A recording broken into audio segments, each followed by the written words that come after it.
Hey everyone, welcome back to another Fred tutorial video. My name is Josh and today I'm going to show you how to create a hexagonal array using Fred's embedded script. So to access the script, what we're going to do is open the embedded scripts folder and double click on the embedded script. And here I'll give a quick description. So we're defining our hexagon radius to be 74.5 millimeters. We're then defining our radius to be 2000, which is going to be later used for our radius of curvature.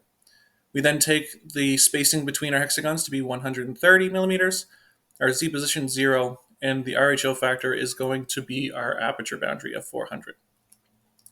After that, we create the 6 points to make up our hexagons, and then we add a subassembly to house each of the custom elements. After we've done that, we create our custom element, which is going to house our curves, and then we create a segmented curve using the previously defined 6 points.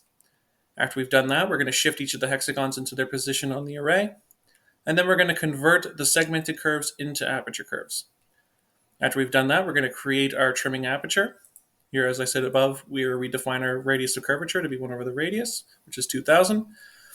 Here's where we set our hexagons to trim that aperture. And what we do after that is we reset the tessellation of each hexagon so that it looks smooth in the 3D view. And then we set the curves to be traceable so that we don't see the curves alongside each of the hexagonal array elements. So to run the script, we're going to come up to the top left and select Run.